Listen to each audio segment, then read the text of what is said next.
World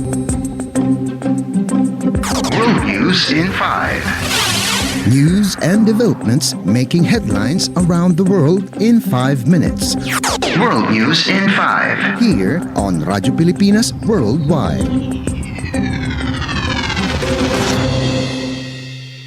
Good day. This is World News in 5 here on Radyo Pilipinas World Service.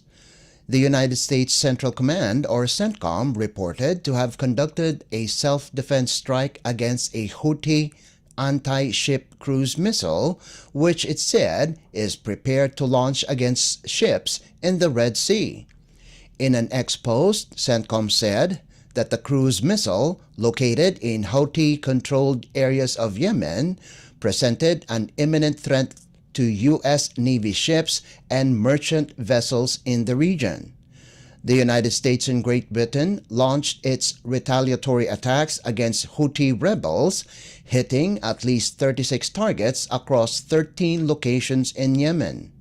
In a statement, Pentagon said that these precision strikes are intended to disrupt and degrade the capabilities that the Houthis use to threaten global trade and the lives of innocent mariners, and are in response to a series of illegal, dangerous, and destabilizing Houthi actions since previous coalition strikes in January 11th and the 22nd of 2024, including the January 27th attack, which struck and set ablaze the Marshall Islands flagged oil tanker MV Marlin Luanda. The retaliatory strikes were the second wave of attacks in retaliation for last week's deadly drone attack on an American military base in Jordan. U.S. President Joe Biden said the strikes demonstrate to all those who might seek to do us harm that if you harm an American, we will respond. World News in 5. Here on Radyo Pilipinas Worldwide. Namibian Vice President Nangolo Mumba is now the President of the Republic of Namibia following the death of President Hage Geingob on Sunday due to cancer. The 82-year-old Geingob has been the leader of the Southern African country since 2015.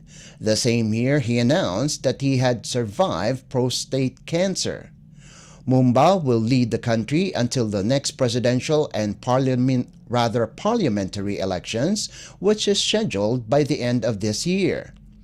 The office of the Namibian president, in an ex-post, said Geingob traveled to the United States for a 2-day novel treatment for cancer cells, but did not disclose the cause of death. Geingob was a prominent politician since before Namibia achieved its independence from South Africa in 1990.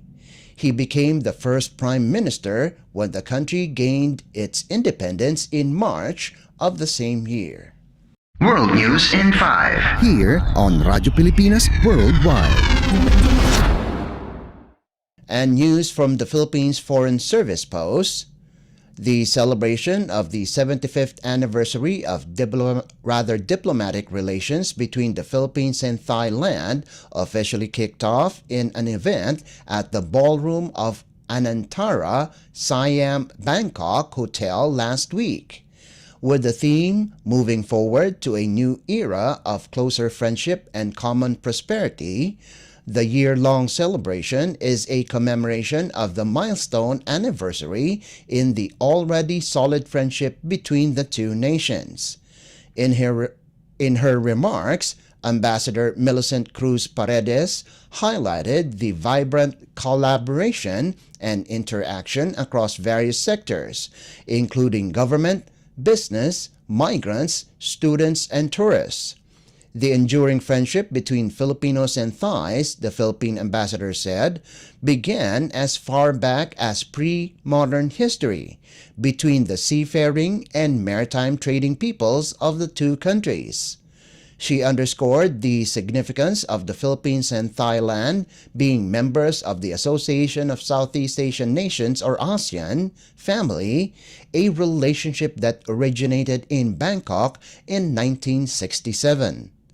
Present at the launch were officials of the Thai government, including Department of East Asian Affairs of the Thai Ministry of Foreign Affairs, Deputy Director General Vorapun Srivoranart, members of the Thailand-Philippines Business Council, representatives of Philippine businesses in Thailand, key partners of the Philippine Embassy, and members of the press.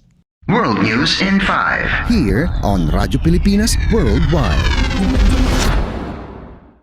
And that concludes this edition of World News in 5. For Radyo Pilipinas World Service, this is Leo Magpayo. Good day.